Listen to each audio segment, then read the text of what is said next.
Olá, nesse vídeo iremos resolver o exercício 53 do capítulo 31 do volume 2 do livro de Física do TIC. Esse exercício ele diz o seguinte: duas lâminas polarizadas têm os seus eixos polarizadoras, têm seus eixos de transmissão cruzados e, portanto, nenhuma luz é transmitida. Uma terceira lâmina é inserida com seu eixo de transmissão formando um ângulo θ com o eixo de transmissão da primeira. Luz não polarizada com intensidade de zero incide na primeira lâmina. Determine a intensidade de luz transmitida através das três lâminas, se θ igual a 45 ou θ 30. Primeira coisa que a gente tem que analisar nesse problema é o que acontece aqui, no caso, quando eu tenho somente duas lâminas, né? Então, por exemplo, se eu tenho aqui uma lâmina, essa lâmina tem seu eixo de transmissão aqui, qualquer, tá? Então, estou fazendo um ângulo qualquer. E aí eu tenho uma segunda lâmina aqui, que tem o eixo de transmissão, como o problema diz, cruzado em relação ao primeiro, ou seja, significa que ele está aqui formando um ângulo de 90 graus, tá? É em relação a esse eixo inicial aqui.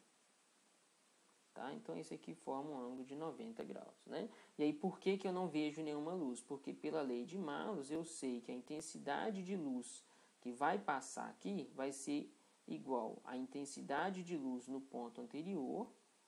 Tá? Então, vou chamar aqui de B nesse ponto A, vezes o cosseno ao quadrado de θ, que nesse caso é 90. Isso dá zero. Então, não tem intensidade aqui. Tá? No entanto, aí ele fala, né, que eu vou inserir uma terceira lâmina polarizadora aqui nesse meio. Tá?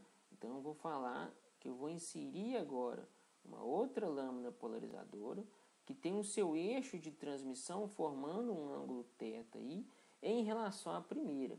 Tá? Então, nesse caso, olha só, meu primeiro fiche, né, ele tem esse ângulo, então aqui vai dar um ângulo θ. Tá? Só que note que nesse caso, vou desenhar de novo aqui. Nesse caso, a minha última lâmina aqui polarizadora, que estava aqui, né, nessa mesma posição, ela não é girada. Note que agora, olha só, o meu eixo da segunda lâmina aqui que está no meio, ele está aqui. Ele não forma mais um ângulo de 90 graus. Tá? Então, nesse caso, note que a intensidade aqui não necessariamente será zero mais. Tá? Porque o ângulo não é mais de 90 graus. Então, por exemplo, né, vamos resolver o problema agora como um todo. Então, se aqui a minha intensidade é um I0, aqui eu tenho luz não polarizada. Ok? A intensidade nesse ponto eu vou chamar de I1, então eu estou passando uma luz aqui que já é polarizada e tem esse sentido. Tá? Nesse ponto a intensidade vai ser I2. Né? Então tem uma onda, só que agora ela gira, ela vai estar nesse sentido aqui. Tá? Então ela vai estar formando um ângulo θ em relação ao primeiro. E aqui ó, a intensidade I3, tá? Eu tenho uma onda, né, que estaria com a polarização nesse sentido. Tá? Então vamos lá. Né?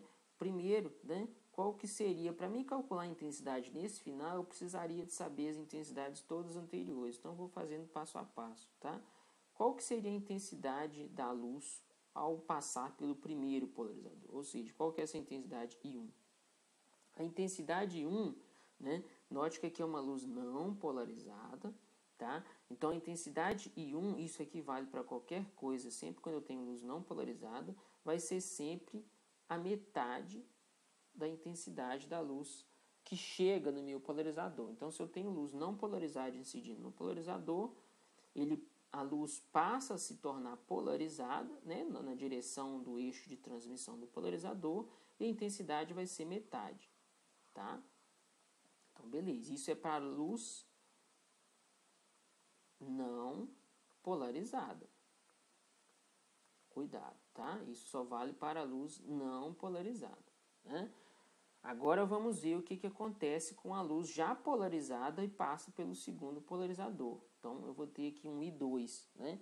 Essa intensidade já vai ser dada pela lei de Malus, que diz que a intensidade de luz ao passar por um polarizador vai ser igual à intensidade de luz que chega, que é qual? I1, vezes cosseno ao quadrado de θ.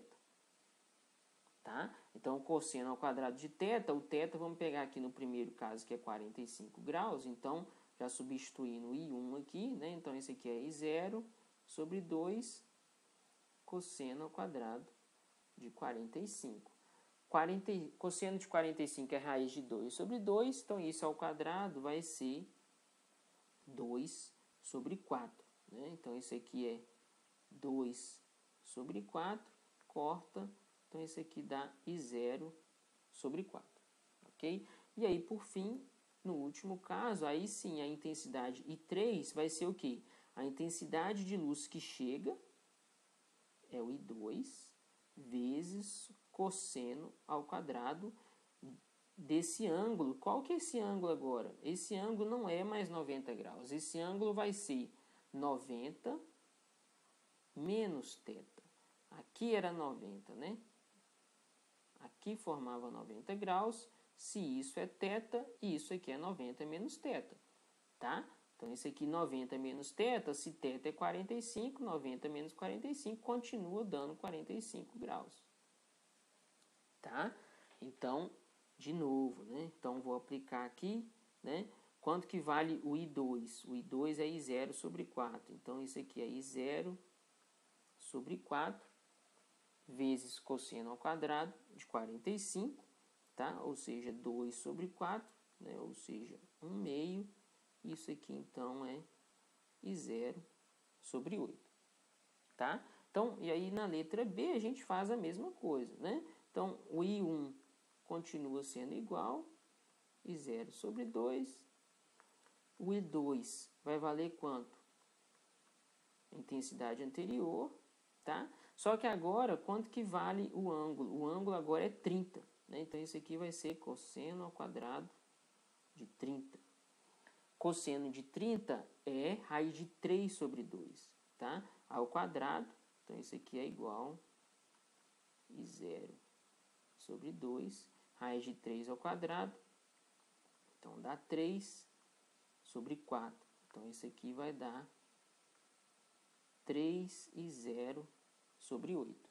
E aí, por fim, o I3 é a intensidade anterior, ou seja, 3I0 sobre 8, vezes o cosseno ao quadrado de quanto? 90 menos θ, só que o θ agora é 30, então 90 menos 30 dá 60 graus, tá? Cosseno de 60 dá meio, tá? Então, 1 meio ao quadrado dá 1/4, ou seja, isso aqui é 3I0, 8 vezes 4, 32, tá? Então, essa seria a resposta final aí dessa letra, tá? Então, sempre cuidado, né? Quando a gente aplica a lei de Malus, é sempre em relação à intensidade de uma luz polarizada. Só posso aplicar a luz, lei de Malus, quando eu tenho, né? A luz, ela já incide polarizada, tá? Caso contrário, se a luz incide não polarizada, vai ser sempre a metade da anterior, né? E aí note que eu não poderia, por exemplo, aqui, na hora que eu fosse aplicar a lei de Malus, falar que é em relação ao I0 de cara, né? Que é um erro bem comum. Por exemplo, eu chego aqui, eu vou falar que o I2 vai ser o I0 vezes cosseno ao quadrado de θ. Está errado, é em relação à intensidade anterior, tá? Então, por isso que fazendo passo a passo, tá? A coisa sai um pouco mais fácil, ok? E evita erros, tá? Então, um abraço, pessoal. Obrigado.